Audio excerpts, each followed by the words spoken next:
Welcome to the Programming Lions podcast, where we are on a mission to be more productive humans in mind, body, and spirit. Today, we have an incredible guest on the show, Terry Tucker, who has GSD in the veins. He's a sought-after speaker with an amazing story and journey, from athletics to business to SWAT team negotiator, author, and cancer warrior. So we've got a lot to cover. Let's get right into it.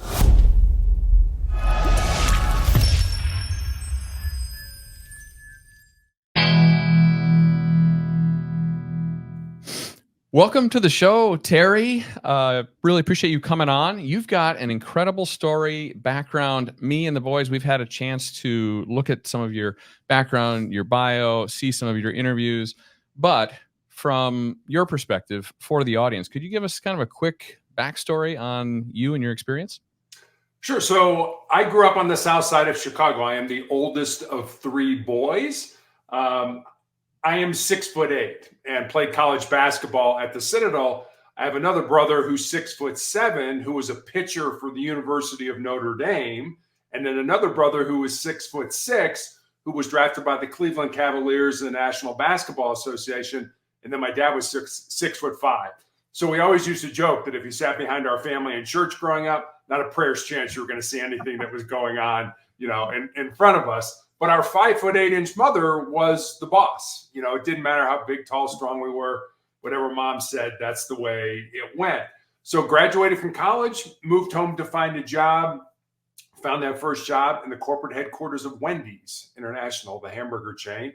Then I moved to hospital administration, then became a police officer and was a SWAT hostage negotiator, started a school security consulting business, coached girls high school basketball. But for the last 10 years or 12 years now, I've been battling a rare form of cancer. And then just finally, my wife and I have been married for 30 years. We have one child, a daughter, who's a graduate of the United States Air Force Academy and is an officer in the new branch of the military, the Space Force. Oh, wow. Interesting. Space Force. Well, that's a great story. We're going to unpack some of this throughout the podcast. I've heard that you've done 700 podcasts. Why do you do that? And is that like a record? I don't know if it's a record. And I never started out to do podcasts for just the sheer number that I've done. It just happened that way. I started a speaking business and COVID hit. And, everything was locked down and nobody was doing anything. So somebody had reached out to me and said, Terry, would you like to be a guest on my podcast? And I said, sure. What's a podcast? I literally had no idea what a podcast was. And he explained it to me. And I said, okay, I'll try it. And I was very nervous. I was very uncomfortable. I had Post-it notes all around the camera. And he would ask me a question and I would lean in and I'd read one of the Post-it notes. I was terrible. I was absolutely horrible. I didn't have good stories. I didn't provide any value to the audience. And then I sat back and I thought, well, I kind of like this, but the first time you ever did anything in your life, were you ever any good at it? When I started to learn how to drive, I wasn't a very good driver. The first time I ever cooked a meal, I wasn't very good at it. The first time I ever studied math, I wasn't very good at it. So like anything else in life, I had to practice. I had to work on it. And that's every time I do a podcast, I listen to it. How many times do I say or huh or whatever? Do I have better stories? So it wasn't really something I started out to do. It was just kind of something I fell into. I love that. We actually talk about this a lot. Of course, our channel is based on productivity, habits, and building good routines. And one of the things that we talk about is, as we got this channel started, we're gonna suck at it before we are good at it. It's kind of like anything else in life, which you just said. Yeah, over 700 plus podcasts. Have you ever done like one with kids? Yeah. No, not as young as you two young men. I have not. I've done one with high school kids, a few with high school, and a few with. I did a podcast with a couple of cadets at the Air Force Academy and that. But you are definitely the youngest young men that I've had the opportunity to be on a podcast with. Right. Nice. Yeah. I love that. We are brothers. And then, as you said, you have two other brothers. What's special about that to you? It's amazing. I mean, it really, my brothers and I are very close. They're both in education. One is a high school guidance counselor and basketball coach.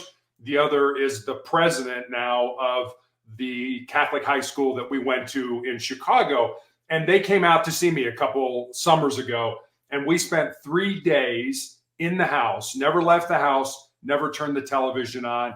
And we just laughed and told stories. And we just have such a good relationship. And, growing up, brothers can sort of get on each other's nerves, and, we fight, we were competitive, and we all play basketball and football and baseball. But now as adults, we are incredibly close. I know they would do anything for me, and I would do anything for them as well. You guys never get on each other's nerves, though, right? Oh, boys? yeah, of course we Yeah. It's I have a brother as well, and it's a great bond, something that you can never take away. Growing up, what influenced your work ethic and values the most? Oh, absolutely. My family, my parents. My parents taught my brothers and I the importance of family, of loving each other, of caring for each other, of supporting each other. And my parents used to do what I call divide and conquer parenting, because I might have a game on Thursday night at 5:00 at this location, and my brother would have a practice at the exact same time at a different location. So my dad would take me to my game, and my mom would take my brother to my practice. And so our whole family revolved around sports. I mean, we played football, baseball, and basketball growing up. When I was 13 years old, I was 6'5" tall. So I was pretty tall for a 13-year-old. I know. And so I started to specialize in just basketball. And so, you get to a point where you find what you're really good at. And so our family absolutely developed our values. We grew up Catholic. I'm still Catholic today. And I'll never forget, I had a job interview, and I spent 90 minutes with the senior vice president for marketing of a company. And the whole time we talked about what my life was like growing up. What was it like, playing basketball and high school days and college days. And after the interview, I asked him, I said, you didn't ask me one question about business or marketing or anything related to the job that I'm applying for. I said, I think that's kind of strange. Do you mind if I ask why? He said, yeah. He said, I got plenty of people that'll tell me whether you're good at this job or this would be a good fit for the team. By the way, I didn't get the job. And then he said, but I want to hire people of good character. And he said, I believe character is developed in the first 20 years of your life. And character is caught. It's not taught. So you're not going to read a book and say, I'm a person of good character. You're going to watch how your dad or your mom or your coaches or your teachers handle certain situations. And you're going to say, yeah, I really like the way that she handled that, or I didn't like the way that was handled. And that's how you develop good character. Well, we're working on that ourselves as a family. Make sure we've got good values underpinning what we do and how we live. So I heard you played basketball, and you played against Michael Jordan, right? I did. Yeah, what was that basically like? Yeah, so my senior year, my last year in college, my basketball team played in what was called the North-South doubleheader. It was a tournament. And there were 2 teams taken from the state of South Carolina, which was my small school, the Citadel, and another school called Furman University. And then there were 2 teams from North Carolina, which was North Carolina and North Carolina State. And we played in the Charlotte Coliseum. And this was 1982. It was Michael Jordan's freshman year at North Carolina. And Jordan was not the player that he ended up being. He was a freshman. Their big star was a guy by the name of James Worthy. And so that night, Friday night, we played North Carolina, and we lost. But the interesting thing was North Carolina would go on that year to win the national championship. We're getting ready to start March Madness, and North Carolina won. The following night, Saturday night, we played against North Carolina, who had a coach by the name of Jim Valvano. And the following year, 1983, North Carolina State, did I say that? Jim Valvano coached North Carolina State, not North Carolina. And then North Carolina State, the following year, they won the national championship. But the interesting story, which you may not know, So fast forward 20 years, my youngest brother, who pitched for the University of Notre Dame, is coaching basketball at Loyola Academy in Chicago, and he's coaching Michael Jordan's two sons. And he said, one day I'm at practice, and it's toward the end of practice, and I'm teaching the players a drill. And I look up, and nobody's paying attention to me. So I look where the players are looking, and it was at the gym doors to come into the gym. Michael Jordan had come into the gym as a dad to pick up his kids after practice and bring them home. And so my brother looked at him and said, hey, Michael, you're a little bit of a distraction. Would you mind waiting out in the hall until practice was over? And Jordan and his wife were incredibly gracious people. And then he was like, sure, coach, I'm sorry. I didn't mean to interrupt. I'll wait outside. And my brother thought later, gee, I'm probably the only coach in the history of basketball that ever kicked Michael Jordan out of practice. That's a funny story. Wow. Michael, could you please step outside? You're a distraction. Yeah. But you know, the funny thing about it is all the parents would rotate for the pregame meal. And when it was the Jordan's turn, they opened up their house and they had a catered meal for all the players and the parents in their indoor gymnasium. So not only has my brother coached Michael Jordan's two sons, he's also been to his house. Oh, wow. How cool. I was recruited by Coach K when he was at West Point, when he was at Army, you know, the Duke coach and things like that. So I've been very lucky in my career to play against some really great players. Really That's cool. insane. That's really cool. All right. Well, what size shoe do you wear? That's a great question. I've never been asked that on a podcast. 13. I have a very skinny foot. I'm a AAA shoe, so I don't have a wide foot. And when I was 13 and I was 6'5", I had a size 13 shoe, and there really wasn't a whole lot of options for me in terms of shoes. I had black Oxford kind of police or military looking shoes. And then I had gym shoes, basketball shoes, and things like that. That's really the only kind of shoes I had. Wow. And I have a kid's 4. Now we're basically now moving into the SWAT interrogation kind of. Who did you, or why did you choose that? That's a great question. I chose that because usually on police departments, sheriff's departments, federal law enforcement, the SWAT team are usually the best officers with the best training and the best equipment. And I've always wanted to be associated with or part of the best in my life. So when there was an opening on the negotiators, and for those who are listening to us who don't understand how SWAT teams are usually configured, there's usually a tactical team. Those are the men and women with all the different toys, the different kinds of guns and the tear gas launchers and the armored cars. And then the other group is the negotiators. And we used to joke with the tactical team that if we did our job correctly, they didn't get to use any of their toys and things like that. Right. So it was just wanting to be part of the best. And so when I applied for it, you had to do a 1.5 mile run. You had to do so many push-ups and sit-ups. You had to meet with a psychologist. You had to take psychological exams. You had to meet with the command staff, and then you had to meet with the team. And it was an all or nothing. If everybody on the team gave you a thumbs up, then you got on. If one person said, hey, I've worked with Terry before, he's difficult to work with, he's hard to work with, I don't think we should have him on, then you didn't get on. So I was fortunate enough to have a good enough relationship with the other members of the team that I was able to get onto it. And it was an amazing, fun, interesting, I learned a whole lot of things that I still use today.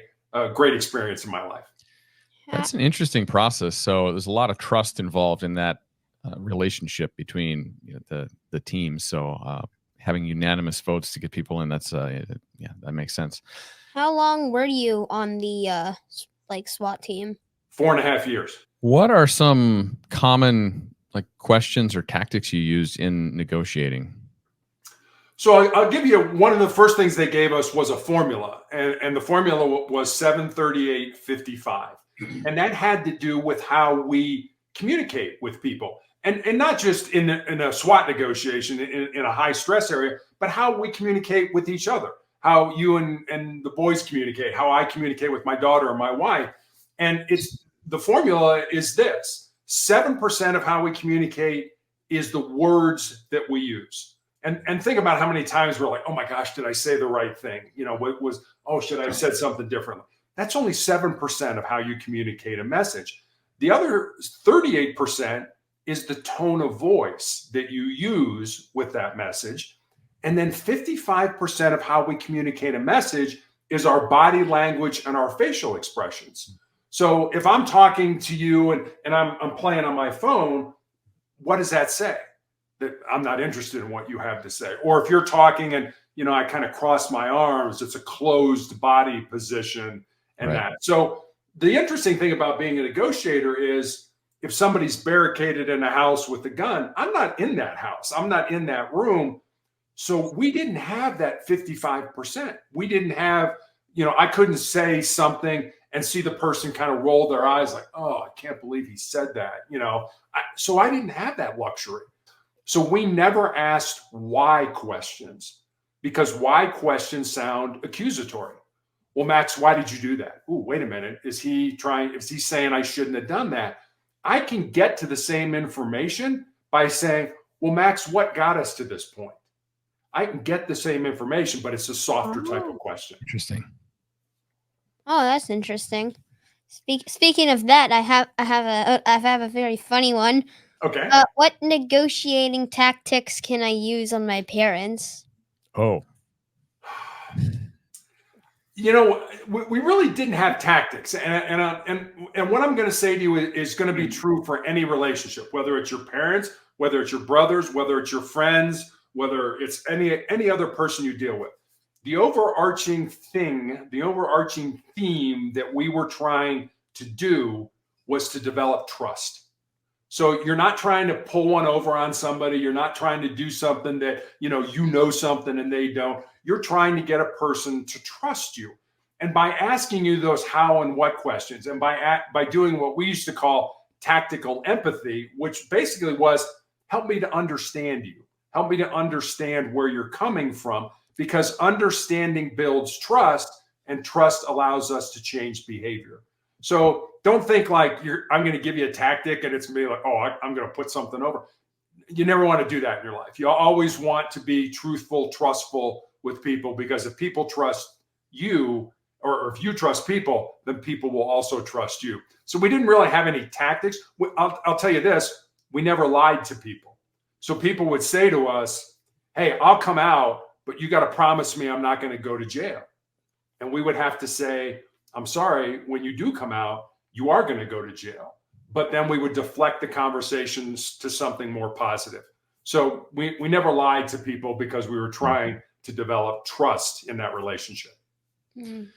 That's interesting. William, I see what you're trying to do, by the way. We're not going to get more Xbox time, but this trust thing is interesting. We talk about this with the boys a lot in terms of one way to get more freedom and responsibility is to follow through on the things that they say they're going to do and to be honest with us. So if they lie to us, the sanctions will be much heavier.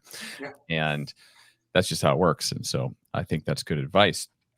I have another, just to follow up on negotiation. This is a really fascinating topic, but what I'm curious about is you must have had situations that went very well in terms of negotiating people, out of a situation or whatever, and others that maybe didn't go well. And I'm curious, like, how did you deal with that sort of dichotomy and sleep at night? Or did you have a lot of, I should have done this, should have done that? And what was that experience like? We were very good at what we did. And about 90% of the time, we got the person out safely, successfully. We got, if there were hostages, got them out as well.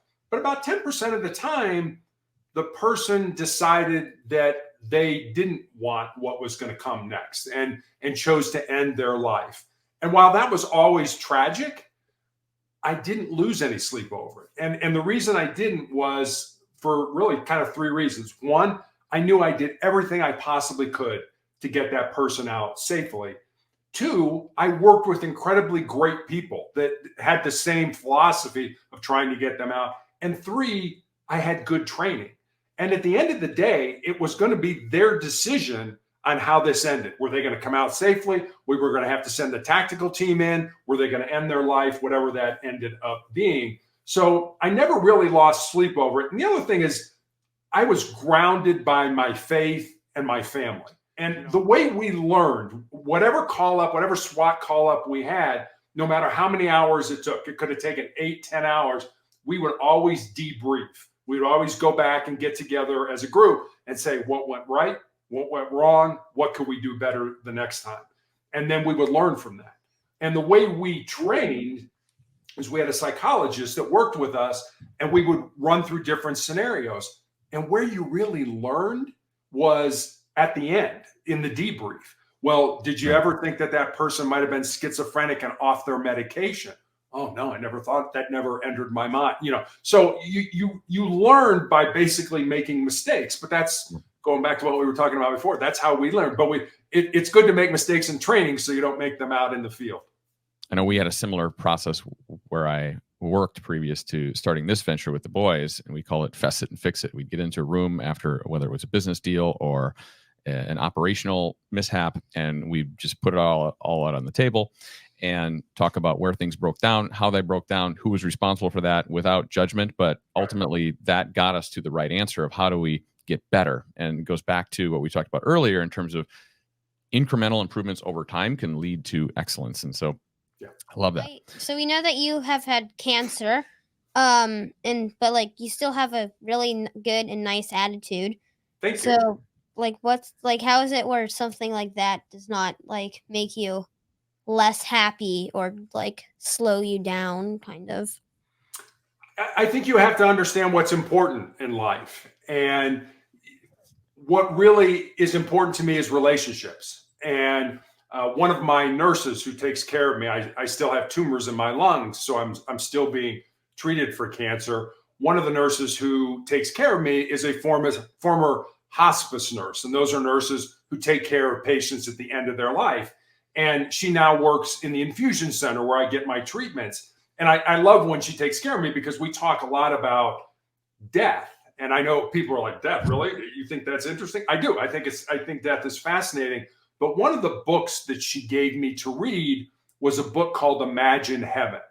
And it's about people who have what's called near-death experiences. It's people who die for a short period of time, but medical science is able to revive them and bring them back to life.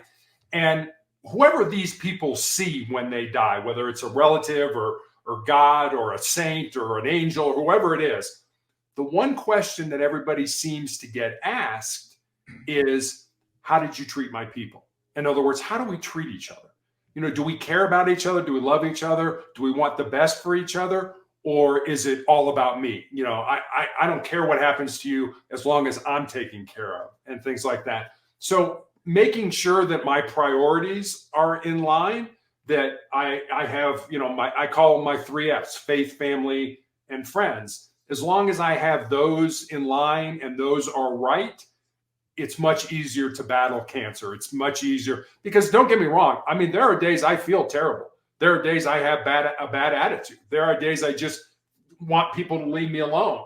So you have to fight that. You have to overcome that to realize that everything we have in life is about relationships with other people and making their lives better. So going from an athletic, tall, 6 foot, what was it, 8? 8, right? Yep. Yep. So 6'8", to cancer and losing a leg. What's the biggest challenge in this transition? Yeah, that's a great question, and I've been asked that. How do you basically deal with the fact that you were athletic, you were physical your whole life, you were an athlete, you were on the police department, and now I'm in a wheelchair and I don't have a leg. And I really kind of balance those by saying, when you can't do what you're good at, you do what's important. And for me, it kind of goes back to what we were just talking about. What's important? The relationships that I have with people, the relationships I have with my God, the relationships I have with my family. Those are really what's important. And the relationships that I have with people on podcasts, I can't travel the way you all can. So the other day I had a podcast with a woman in the United Arab Emirates in the Middle East. I've done podcasts in Africa with people, India, Australia, New Zealand, Mexico, all over the world, China, with people that it gives me an opportunity to sort of travel via this method of of technology that I wouldn't have the opportunity to do. People seem very angry these days. What advice would you give them from your experience or your book to help them? Yeah, people do seem very angry, and we seem to be yelling at each other, and when you and I are yelling at each other, neither one of us can hear what the other person is saying. And I think one of the things, and I mentioned this a little while ago as a negotiator, one of the things that we used was called tactical empathy. And I think you can get rid of the word tactical and just talk about empathy. And empathy is help me understand where you're coming from.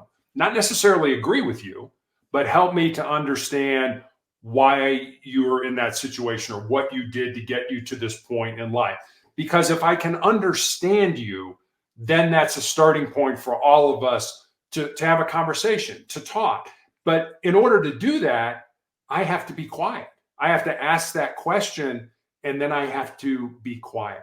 And silence was one of the things we used as negotiators because we don't like silence, but you can use silence to your benefit. Because if you're quiet, the other person will start to talk. And the more they talk, the more information you get. And the more information you get, the more you're able to understand where they're coming from. Like I said, understand it, maybe not agree with it. If I was negotiating with somebody that had just murdered 3 people, I wasn't going to say, oh yeah, I think that was the right thing to do. But I do want to understand what got you to that point in your life. So I think we have to just try to understand each other better. We all come from different backgrounds. We all come from different experiences, different education levels, and things like that. Can you see how the other person sees the world? And if you can see the world from another person's point of view, I promise you, if you young men can do that, you can go anywhere in the world. You will have all kinds of friends. You'll be able to do all kinds of things because you'll be able to see life from another person's perspective. That's great advice. Wow, and I like that. Sometimes we joke that you have 2 ears and 1 mouth for reasons. You can listen twice as much. And as well, sometimes we talk about controversial topics around the house just so the kids are based and understand what's happening. And we try to break them down in terms of being able to defend both sides of an argument. And if you can do that, well, then you understand the other side maybe a little bit better. So I think that's really great advice, and we'll take that to heart. So we just mentioned your book a little bit. So what inspired you to write the Sustainable Excellence, and what's in it? Like, who's it for? What's it about? Stuff like that. Great question. Yeah, I never wanted to write a book. I really didn't. I had no interest in writing a book. And there's sort of an old joke that says, when we talk to God, it's called prayer. When God talks to us, it's called schizophrenia. So God never told me to write a book, but I think what God did is he put people in my path that kept saying, you should write a book, you should write a book, you should write a book. And I think I'm smart enough to kind of perk up and be like, oh, maybe I ought to pay attention to what these people are saying. And Sustainable Excellence was really born out of 2 conversations I had. One was with a former player that I had coached in high school. I coached girls high school basketball. And she had moved to the area in Colorado where my wife and I live with her fiance. And the 4 of us had dinner one night. And I remember saying to her after dinner that I was excited that she was living close and I could watch her find and live her purpose. And she got real quiet for a while. And then she looked at me and she said, well, Coach, what do you think my purpose is? I said, I have absolutely no idea what your purpose is, but that's what your life should be about. Finding the reason you were put on the face of this earth, using your unique gifts and talents, and living that reason. So that was one conversation. And then I had a young man in college who reached out to me on social media, and he asked me what I thought were the most important things that he should learn, not to just be successful in his job or in business when he graduated, but also to be successful in life. And I didn't want to give him, get up early, work hard, help others. Not that those aren't important, they are. But I wanted to see if I could go deeper with him. And so after some time, I had these 10 principles. And so I sent them to him. And then I stepped back and I was like, well, I've got a life story that fits underneath this principle. Mm-hmm. Or I know somebody whose life emulates that principle. So literally during the months after I had my leg amputated, while I was healing, I sat down at the computer every day and I built stories, and they're real stories about real people underneath each of the principles. And that's how sustainable excellence came to be. Well, building off of that, I wanted to tell you that the 4 truths and values that you have in the book really resonated with us. Of course, our channel is about productivity. And let me just go over those quick for the audience. So the first was control your mind or it will control you. Embrace the pain and discomfort we all experience in life and use it to make you stronger and more resilient. The third was what you leave behind is what you weave in the hearts of others. And then as long as you don't quit, you can never be defeated. So these like really resonated with us. So what I wanted to ask you about in relation to that is, do you see it getting harder for people to stand up for their beliefs with trends like social media, helicopter parenting, trophies for everybody? How do you think some of these social trends are impacting people's ability to hold true to some of those tenets? I do. I mean, where do you learn values, morals, things like that? You learn them initially at home. And if you can never make a mistake, you can never have anything go wrong because mom and dad will be there to solve the problems. Guys, one of the best things your mom and dad can do for you is to let you fail. It's to let you make mistakes. And there was the president of South Africa was a man by the name of Nelson Mandela at one time. And he had a great quote. He said, "I never lose. I either learn or I win." So making mistakes is a part of life. I'm not telling you to go out and make mistakes for the sake of making mistakes, but when you make mistakes in life, you need to learn from them. And then hopefully not make that same mistake again. But don't think that because you made a mistake, you're a failure. You're not. You're only a failure if you don't learn from it. So go out there and make mistakes. One of the chapters in my book is entitled "Fail Often, Especially When You're Young." Mm-hmm. So get out there, do things, and you make mistakes by trying things. And, like I said, the first time I did a podcast, I was terrible. I was horrible. I made all kinds of mistakes, but I learned from it. And then I got better. And then I learned from that and I got better. So you will make mistakes in your life. Mistakes are a way to grow. Mistakes are a way to get better. And I would encourage you to make as many mistakes as you can, especially when you get out of the house and mom and dad don't have to worry about it anymore. Sorry. Yeah. But well, this is great. It's a bit of a theme. We've hit this a few times now, but being able to fail or make mistakes and then recognize that and put it into your feedback loop and get incrementally better over time, that makes a ton of sense. And I think sometimes as a parent, it's hard to watch your kids fail, or whether they're trying to walk and they're falling. Letting them work through that is one of the best things you can do for them. And it is hard as a parent to watch that and see that. And I understand why parents want to swoop in and not let their kid fail, or not force their kid to have that difficult discussion with the kid on the playground and want to have that discussion for them with the kid on the playground, or whatever it might be. Having the kids do that themselves is one of the best learning experience, builds character and long-term sort of behaviors and values. So I certainly appreciate your perspective on that. Now it is time for the rapid fire section. Yeah. Okay. So rapid fire is you have to answer basically really quickly, and it's just random questions. I can tell Terry's nervous. Just as quick as you can. I'm very nervous about this. I don't know if I can handle this, guys, but I'll do my best. You got this. Yeah, I got it. All right, good. I'm glad you think so. Okay. 3, 2, 1, go. Okay, so excluding us, who is your idol? I guess my father. My father would have been my idol. Okay. I like that. Have you ever been stuck in a bathroom stall without toilet paper? No. Okay. Coolest invention in your lifetime? Probably a cell phone. I mean, you can get anything you want. I mean, you can get access to all the knowledge in the world on that little device. So I would say a cell phone.